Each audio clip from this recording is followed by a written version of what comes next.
ಕುಂಭಮೇಳ ಅಥವಾ ಮಹಾಕುಂಭ ನಡೆದಂಥ ಸಂದರ್ಭದಲ್ಲಿ ಕೇವಲ ಮನುಷ್ಯರು ಮಾತ್ರ ಆ ಪವಿತ್ರ ತೀರ್ಥಗಳಲ್ಲಿ ಸ್ನಾನವನ್ನು ಮಾಡಿ ಪುಣ್ಯ ಗಳಿಸ್ತಾರೆ ಅಂತ ಭಾವಿಸಬಾರದು. ದೇವಾನುದೇವತೆಗಳೂ ಕೂಡ ದೇವಲೋಕದಿಂದ ಸಾಕ್ಷಾತ್ತಾಗಿ ಬ್ರಾಹ್ಮಿ ಮುಹೂರ್ತದಲ್ಲಿ ಆಗಮಿಸಿ ಆ ಪವಿತ್ರವಾದ ತೀರ್ಥಗಳಲ್ಲಿ ಸ್ನಾನವನ್ನು ಮಾಡಿ ತಮ್ಮನ್ನೂ ತಾವು ಪವಿತ್ರಗೊಳಿಸ್ಕೋತಾರೆ ಅಂತ ಹೇಳಿದರೆ, ಹಾಗಾದರೆ ಮನುಷ್ಯರಾದ ನಾವು ಅವಶ್ಯವಾಗಿ ಇಂತಹ ಮಹಾಕುಂಭ ನಡೀತಕ್ಕಂತಹ ಕ್ಷೇತ್ರಗಳಿಗೆ ತೆರಳಿ ಆ ತೀರ್ಥಗಳಲ್ಲಿ ಸ್ನಾನವನ್ನು ಮಾಡಿ ನಾವು ಪುಣ್ಯವನ್ನು ಸಂಪಾದಿಸಿಕೊಳ್ಳಲೇಬೇಕು ಅನ್ನೋದನ್ನು ನಾವು ಅರ್ಥ ಮಾಡಿಕೊಳ್ಳಬೇಕು.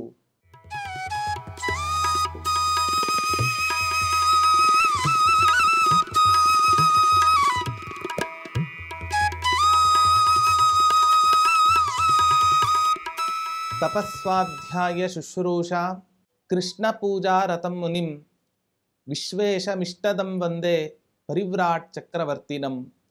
ಶ್ರೀ ಗುರುಭ್ಯೋ ನಮಃ. ಹರಿ ಓಂ. ನಮ್ಮ ಪ್ರಾಚೀನ ಭಾರತೀಯ ಪರಂಪರೆಯಲ್ಲಿ ನದಿಗಳ ಸ್ನಾನಕ್ಕೆ, ತೀರ್ಥಗಳ ಸ್ನಾನಕ್ಕೆ, ಸಮುದ್ರಗಳ ಸ್ನಾನಕ್ಕೆ ಒಂದು ವಿಶಿಷ್ಟವಾದ ಮಹತ್ವವನ್ನು ಕೊಟ್ಟಿದ್ದಾರೆ. ಮಧ್ವಾಚಾರ್ಯರು ತಮ್ಮ ತಾತ್ಪರ್ಯ ನಿರ್ಣಯ ಗ್ರಂಥದಲ್ಲಿ ಒಂದು ಮಾತನ್ನು ಹೇಳ್ತಾ, ದಾನ ತೀರ್ಥ ತಪೋ ಯಜ್ಞ ಪೂರ್ವಾ ಸರ್ವೇಪಿ ಸರ್ವದಾ ಅಂಗಾನಿ ಹರಿಸೇವಾಯಾಮ್. ಪರಮಾತ್ಮನ ಸೇವೆಗಳಲ್ಲಿ ದಾನ ತೀರ್ಥ, ಸತ್ಪಾತ್ರರಿಗೆ ದಾನವನ್ನು ಮಾಡತಕ್ಕಂತಹದ್ದು ಹೇಗೆ ಭಗವಂತನ ಸೇವೆಯೋ ಹಾಗೆ ತೀರ್ಥಕ್ಷೇತ್ರಗಳಲ್ಲಿ ಸ್ನಾನವನ್ನು ಮಾಡತಕ್ಕಂತಹದ್ದು ಕೂಡ ಭಗವಂತನ ಸೇವೆಯ ಒಂದು ಅಂಗ ಅನ್ನೋದನ್ನ ಆಚಾರ್ಯರು ನಮಗೆ ತಿಳಿಸಿಕೊಟ್ಟಿದ್ದಾರೆ. ವತ್ಸರಸ್ಯತು ಜಾಹ್ನವಿ, ಒಂದು ವರ್ಷಗಳ ಕಾಲ ನಿರಂತರ ಯಜ್ಞ ಯಾಗಾದಿಗಳನ್ನು ಮಾಡಿದರೆ ನಮಗೆ ಯಾವ ಪುಣ್ಯ ಪ್ರಾಪ್ತಿ ಆಗಬೇಕೋ ಆ ಸಕಲ ಪುಣ್ಯವೂ ಕೂಡ ಕೇವಲ ಗಂಗಾ ನದಿಯಲ್ಲಿ ಒಂದು ಬಾರಿ ಅವಗಾಹನ ಸ್ನಾನವನ್ನು ಮಾಡೋದ್ರಿಂದ ನಮಗೆ ಪುಣ್ಯ ಪ್ರಾಪ್ತಿ ಆಗತ್ತೆ ಅನ್ನೋದನ್ನ ಶಾಸ್ತ್ರಗಳು ನಮಗೆ ಒತ್ತಿ ಒತ್ತಿ ಇವತ್ತಿನ ದಿನ ಹೇಳ್ತಾ ಇದ್ದಾವೆ. ಹಾಗಾದರೆ ಇಂತಹ ಮಹಾ ನದಿಗಳಲ್ಲಿ ಸ್ನಾನವನ್ನು ಮಾಡಿದರೆ ಇಷ್ಟು ಪುಣ್ಯ ಬರುತ್ತೆ ಅಂತಾದರೆ, ಈ ಮಹಾನದಿಗಳು ಸೇರುವಂತಹ ಸಂಗಮ ಸ್ಥಳದಲ್ಲಿ ನಾವು ಸ್ನಾನವನ್ನು ಮಾಡಿದಾಗ ಇನ್ನೆಷ್ಟು ಪುಣ್ಯ ನಮಗೆ ಪ್ರಾಪ್ತಿ ಆಗಲಿಕ್ಕೆ ಇಲ್ಲ. ಅದರಲ್ಲಿಯೂ ಕೂಡ ತೀರ್ಥರಾಜ ಅನ್ನೋ ಬಿರುದನ್ನು ಪಡೆದುಕೊಂಡಿರ್ತಕ್ಕಂತಹ ಪ್ರಯಾಗ ರಾಜ್ ಅನ್ನೋ ಕ್ಷೇತ್ರದಲ್ಲಿ ಇವತ್ತಿನ ದಿನ ಗಂಗಾ, ಯಮುನಾ, ಸರಸ್ವತಿ ಮೂರು ನದಿಗಳ ತ್ರಿವೇಣಿ ಸಂಗಮ ಇರುವಂತಹ ಒಂದು ಪವಿತ್ರವಾದ ಕ್ಷೇತ್ರ ಆ ಪ್ರಯಾಗ ಕ್ಷೇತ್ರ. ಅಂಥ ಪ್ರಯಾಗ ಕ್ಷೇತ್ರದಲ್ಲಿ ನಾವು ಆ ತ್ರಿವೇಣಿ ಸಂಗಮದಲ್ಲಿ ಸಾಮಾನ್ಯ ದಿನಗಳಲ್ಲೇ ನಾವು ಸ್ನಾನವನ್ನು ಮಾಡಿದ್ವಿ ಅಂತಾದರೆ ಒಂದು ವಿಶೇಷವಾದ ಪುಣ್ಯ ನಮಗೆ ಪ್ರಾಪ್ತಿ ಆಗತ್ತೆ ಅನ್ನೋದನ್ನು ಶಾಸ್ತ್ರಗಳು ನಮಗೆ ಹೇಳ್ತಾವೆ. ಆದರೆ ಇಂಥ ಸಂಗಮ ಸ್ಥಳಗಳಲ್ಲಿ ಅರ್ಧಕುಂಭ ಅಥವಾ ಪೂರ್ಣಕುಂಭ, ಮಹಾಕುಂಭ ಇಂಥ ಈ ಪವಿತ್ರ ಪರ್ವಕಾಲಗಳಲ್ಲಿ ಸ್ನಾನವನ್ನು ಮಾಡಿದರೆ ಇನ್ನಷ್ಟು ಪುಣ್ಯ ಪ್ರಾಪ್ತಿ ಆಗತ್ತೆ ಅನ್ನೋದನ್ನು ಶಾಸ್ತ್ರಗಳು ನಮಗೆ ತಿಳಿಸ್ತವೆ. ಸಾಧಾರಣ 12 ವರ್ಷಗಳಿಗೆ ಒಮ್ಮೆ ಈ ಕುಂಭಮೇಳ ಅನ್ನೋದು ನಡೆಯುತ್ತೆ. ಆದರೆ ಯಾವಾಗ ಈ 12 ಪೂರ್ಣ ಕುಂಭಗಳು ಪೂರ್ಣ ಆಗತ್ತೋ ಆಗ ಅದನ್ನು ಮಹಾಕುಂಭ ಅಂತ ಕರೀತಾರೆ. ಅರ್ಥಾತ್ 144 ವರ್ಷಗಳು ಪೂರ್ಣಗೊಂಡಾಗ ಆಗ ನಡೆಯತಕ್ಕಂತಹ ಕುಂಭವೇ ಅದನ್ನು ಮಹಾಕುಂಭ ಅಂತ ಕರೀತಾರೆ. ತಮಗೆಲ್ಲರಿಗೂ ಕೂಡ ಗೊತ್ತಿರುವಂತೆ ಹಿಂದೆ ದೇವತೆಗಳು ಮತ್ತು ದೈತ್ಯರು ಕ್ಷೀರಸಾಗರವನ್ನು ಅಮೃತಕ್ಕೋಸ್ಕರ ಮಥನವನ್ನು ಮಾಡುತ್ತಾರೆ. ಧನ್ವಂತರಿ ರೂಪಿ ಪರಮಾತ್ಮ ಅಮೃತವನ್ನು ಹಿಡಿದುಕೊಂಡು ಕಲಶದಲ್ಲಿ ಅಮೃತವನ್ನು ತುಂಬಿಸಿಕೊಂಡು ಬಂದಾಗ ದೇವಾಸುರರಿಗೆ ಯುದ್ಧ ನಡೆಯುತ್ತೆ. ಭಗವಂತ ಮೋಹಿನಿ ರೂಪವನ್ನು ತಾಳಿ ಆ ಅಮೃತವನ್ನು ದೇವತೆಗಳಿಗೆ ಹಂಚುತ್ತಾನೆ ಅನ್ನೋ ಕಥೆಯನ್ನು ನಾವು ಭಾಗವತಾದಿ ಪುರಾಣಗಳಲ್ಲಿ ಶ್ರವಣವನ್ನು ಮಾಡಿದ್ದೇವೆ. ಆ ದೇವಾಸುರರಿಗೆ ಯುದ್ಧ ನಡೀತಕ್ಕಂಥ ಸಂದರ್ಭದಲ್ಲಿ ಕೆಲವೊಂದು ಅಮೃತದ ಹನಿಗಳು 4 ಜಾಗಗಳಲ್ಲಿ ಬೀಳತ್ತೆ. ಆ 4 ಕ್ಷೇತ್ರಗಳೇ ಕ್ರಮವಾಗಿ ಹರಿದ್ವಾರ, ಪ್ರಯಾಗ, ನಾಸಿಕ್ ಹಾಗೆ ಉಜ್ಜಯಿನಿ ಅನ್ನುವಂತಹ 4 ಕ್ಷೇತ್ರಗಳಲ್ಲಿ ಆ ಕೆಲವೊಂದು ಅಮೃತದ ಹನಿಗಳು ಇವತ್ತಿನ ದಿನ ಬಿದ್ದಿದ್ದಾವೆ. ಅದಕ್ಕೋಸ್ಕರವೇ ಅಲ್ಲಿ ಕುಂಭಮೇಳಗಳು ಇವತ್ತಿನ ದಿನ ನಡೆಯುತ್ತೆ. ಹಾಗಾದ್ರೆ ಯಾವ್ಯಾವ ಕ್ಷೇತ್ರದಲ್ಲಿ ಯಾವಾಗ ಕುಂಭಮೇಳ ನಡೆಯುತ್ತೆ ಅನ್ನೋದನ್ನ ನಾವು ವಿಚಾರ ಮಾಡೋದಾದ್ರೆ, ಗುರು ಕುಂಭದಲ್ಲಿ, ಸೂರ್ಯನು ಮೇಷರಾಶಿಯಲ್ಲಿ ಇದ್ದಾಗ ಆಗ ಹರಿದ್ವಾರ ಕ್ಷೇತ್ರದಲ್ಲಿ ಕುಂಭಮೇಳ ಅನ್ನೋದು ನಡೆಯುತ್ತೆ. ಇನ್ನು ಸೂರ್ಯ ಮಕರ ರಾಶಿಯಲ್ಲಿ, ಗುರು ವೃಷಭ ರಾಶಿಯಲ್ಲಿ ಇದ್ದ ಅಂತಾದ್ರೆ ಆಗ ಪ್ರಯಾಗ ಕ್ಷೇತ್ರದಲ್ಲಿ ಪೂರ್ಣ ಕುಂಭ ಅನ್ನೋದು ನಡೆಯುತ್ತೆ. ಇನ್ನು ಸೂರ್ಯನು ಸಿಂಹರಾಶಿಯಲ್ಲಿ ಇದ್ದಾಗ, ಗುರುವು ಕೂಡ ಸಿಂಹರಾಶಿಯಲ್ಲಿ ಇದ್ದಾಗ ಆಗ ನಾಸಿಕ್ ಕ್ಷೇತ್ರದಲ್ಲಿ ಪೂರ್ಣ ಕುಂಭ ಅನ್ನೋದು ನಡೆಯುತ್ತೆ. ಮೇಷರಾಶಿಯ ಸೂರ್ಯ ಸಿಂಹರಾಶಿಯ ಗುರುವನ್ನ ಪ್ರವೇಶಿಸಿದಾಗ ಆಗ ಉಜ್ಜಯಿನಿ ಕ್ಷೇತ್ರದಲ್ಲಿ ಅರ್ಥಾತ್ ಕ್ಷಿಪ್ರಾ ನದಿಯಲ್ಲಿ ಆಗ ಪೂರ್ಣ ಕುಂಭ ಅನ್ನೋದು ನಡೆಯುತ್ತೆ ಅನ್ನೋದನ್ನ ನಾವು ನೋಡುತ್ತೇವೆ. ಈ ಮಹಾಕುಂಭ ಅಥವಾ ಈ ಪೂರ್ಣ ಕುಂಭಗಳ ಬಗ್ಗೆ ಪುರಾಣಗಳಲ್ಲಿ ಅವಲೋಕನವನ್ನ ಮಾಡಿದಾಗ ಅನೇಕ ವಾಕ್ಯಗಳನ್ನ ಪುರಾಣಗಳು ನಮಗೆ ತಿಳಿಸಿಕೊಡ್ತವೆ. ಪೃಥಿವ್ಯಾಂ ಕುಂಭಯೋಗಸ್ಯ ಚತುರ್ಧಾ ಭೇದ ಉಚ್ಯತೆ, ವಿಷ್ಣುದ್ವಾರೆ ತೀರ್ಥರಾಜೆ ಅವಂತ್ಯಾಂಗ್ ಗೋದಾವರಿ ತಟೆ ಸುಧಾ ಬಿಂದು ವಿನಿಕ್ಷೇಪಾತ್ ಕುಂಭ ಪರ್ವೇತಿ ವಿಶ್ರುತಂ. ಇಷ್ಟು ಕ್ಷೇತ್ರಗಳಲ್ಲಿ ಕುಂಭಮೇಳ ಅನ್ನೋದು ನಡೆಯುತ್ತೆ ಅನ್ನೋದನ್ನ ಹೇಳ್ತಾರೆ. ಇಂಥ ಕುಂಭಮೇಳದಲ್ಲಿ ಆ ಕುಂಭ ಸ್ನಾನವನ್ನ ಮಾಡಿದರೆ ಒಬ್ಬ ಮನುಷ್ಯ ತನ್ನ ಜೀವನದಲ್ಲಿ ಎಷ್ಟು ಪುಣ್ಯವನ್ನ ಗಳಿಸ್ತಾನೆ ಗೊತ್ತಾ?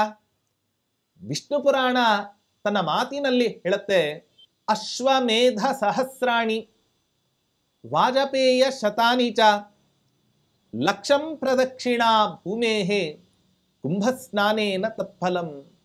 ನಮ್ಮನೇಲಿ ಒಂದು ಹೋಮವನ್ನ ಮಾಡಲಿಕ್ಕೆ ಇವತ್ತಿನ ದಿನ 10 ಬಾರಿ ಆಲೋಚನೆಯನ್ನ ಮಾಡ್ತೇವೆ, ಒದ್ದಾಡ್ತೇವೆ. ಆದರೆ 1000 ಬಾರಿ ಅಶ್ವಮೇಧ ಯಾಗ ಮಾಡಿದರೆ ಯಾವ ಪುಣ್ಯ ಪ್ರಾಪ್ತಿ ಆಗಬೇಕೋ ಅಷ್ಟು ಪುಣ್ಯ. ವಾಜಪೇಯ ಶತಾನಿ ಚ 100 ವಾಜಪೇಯಿ ಯಾಗಗಳನ್ನ ಮಾಡಿದರೆ ಯಾವ ಪುಣ್ಯ ಪ್ರಾಪ್ತಿ ಆಗಬೇಕೋ ಅಷ್ಟು ಪುಣ್ಯ. ಲಕ್ಷಂ ಪ್ರದಕ್ಷಿಣಾ ಭೂಮೇಹೆ 1,00,000 ಬಾರಿ ಸಮಗ್ರ ಭೂಮಂಡಲಕ್ಕೆ ಪ್ರದಕ್ಷಿಣೆಯನ್ನ ಮಾಡಿದರೆ ಯಾವ ಪುಣ್ಯ ಪ್ರಾಪ್ತಿ ಆಗಬೇಕೋ ಆ ಪುಣ್ಯ ಇಂತಹ ಕುಂಭಮೇಳ ನಡೆದಂಥ ಸ್ಥಳದಲ್ಲಿ, ಕ್ಷೇತ್ರಗಳಲ್ಲಿ ನಾವು ಹೋಗಿ ಆ ತೀರ್ಥಗಳಲ್ಲಿ ಸ್ನಾನವನ್ನು ಮಾಡಿದ್ವಿ ಅಂತಾದ್ರೆ ಇಷ್ಟು ಪುಣ್ಯ ನಮಗೆ ಪ್ರಾಪ್ತಿ ಆಗತ್ತೆ. ವಾಜಪೇಯಿ ಯಾಗಗಳಾಗಲಿ, ಅಶ್ವಮೇಧ ಯಾಗಗಳಾಗಲಿ, ಸಮಗ್ರ ಭೂಮಂಡಲಕ್ಕೆ ಪ್ರದಕ್ಷಿಣೆಯನ್ನ ಮಾಡೋದಾಗಲಿ, ಕಲಿಯುಗದಲ್ಲಿ ಇರತಕ್ಕಂಥ ನಮಗಂತೂ ಇದತ್ಯಂತ ಅಸಂಭಾವಿತವಾದದ್ದು. ಹಾಗಾದ್ರೆ ಅನಾಯಾಸವಾಗಿ ಇಷ್ಟು ಪುಣ್ಯ ನಮಗೆ ಪ್ರಾಪ್ತಿ ಆಗತ್ತೆ ಅಂತಾದ್ರೆ ಈ ಪುಣ್ಯ ಗಳಿಕೆಯ ವಿಚಾರದಲ್ಲಿ ನಾವು ಯಾವತ್ತೂ ಕೂಡ ಉದಾಸೀನವನ್ನ ಮಾಡಬಾರದು.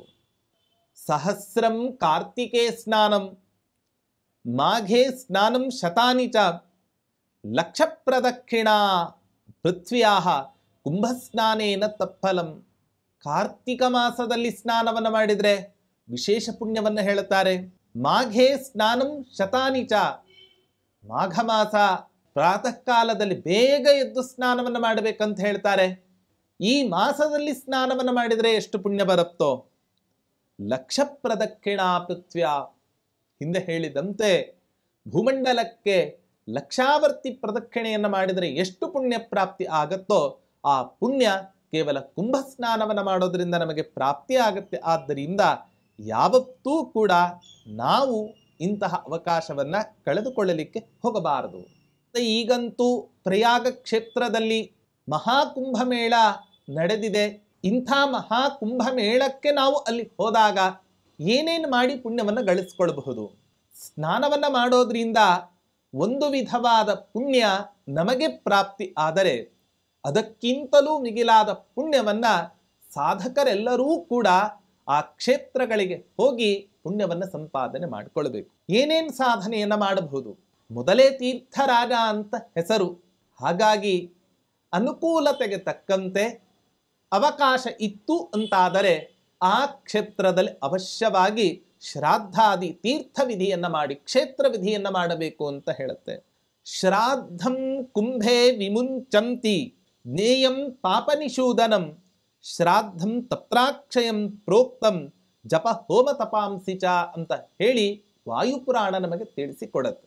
ಸಕಲ ವಿಧವಾದ ಪಾಪಗಳನ್ನೂ ಕೂಡ ಆ ಕ್ಷೇತ್ರದಲ್ಲಿ ಇಂತಹ ಕುಂಭಮೇಳ ನಡೆದಂಥ ಪರ್ವಕಾಲದಲ್ಲಿ ನಾವು ಶ್ರಾದ್ದಾದಿ ಪ್ರಕ್ರಿಯೆಗಳನ್ನು ನಾವು ನಡೆಸಿದ್ವಿ ಅಂತಾದರೆ ಸಕಲ ವಿಧವಾದ ಪಾಪಗಳೂ ಕೂಡ ಇವತ್ತಿನ ದಿನ ನಾಶ ಆಗಿ ಹೋಗುತ್ತೆ. ಅಷ್ಟೇ ಅಲ್ಲ, ನಮ್ಮ ಹಿರಿಯರು ಅಧ್ಯಾತ್ಮ ವಿದ್ಯೆಯನ್ನ ಬೋಧಿಸಿದಂತಹ ಯಾವ್ಯಾವ ಗುರುಗಳು ಇದ್ದಾರೋ ಅವರಿಂದ ಉಪದೇಶ ಪಡೆದಿರ್ತಕ್ಕಂಥ ಯಾವ್ಯಾವ ಮಂತ್ರಗಳಿದ್ದಾವೋ ಆ ಎಲ್ಲ ಮಂತ್ರಗಳನ್ನು ಕೂಡ ಆ ಕ್ಷೇತ್ರಗಳಲ್ಲಿ ಕುಳಿತು ನಾವು ಜಪತಪಾದಿ ಅನುಷ್ಠಾನಗಳನ್ನು ಮಾಡಿದ್ವಿ ಅಂತಾದರೆ ನಿಶ್ಚಯವಾಗಿಯೂ ಕೂಡ ಅದಕ್ಕೆ ಫಲ ಅನ್ನೋದು ನಮಗೆ ಪ್ರಾಪ್ತಿಯಾಗತ್ತೆ.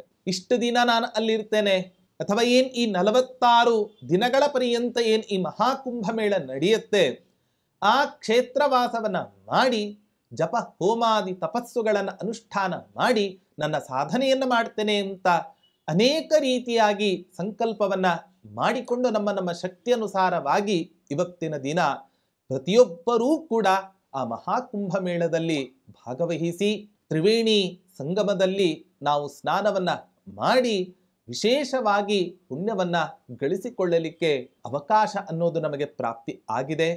ಈ ಕುಂಭಮೇಳ ಅಥವಾ ಮಹಾಕುಂಭ ನಡೆದಂಥ ಸಂದರ್ಭದಲ್ಲಿ ಕೇವಲ ಮನುಷ್ಯರು ಮಾತ್ರ ಆ ಪವಿತ್ರ ತೀರ್ಥಗಳಲ್ಲಿ ಸ್ನಾನವನ್ನು ಮಾಡಿ ಪುಣ್ಯ ಗಳಿಸ್ತಾರೆ ಅಂತ ಭಾವಿಸಬಾರದು.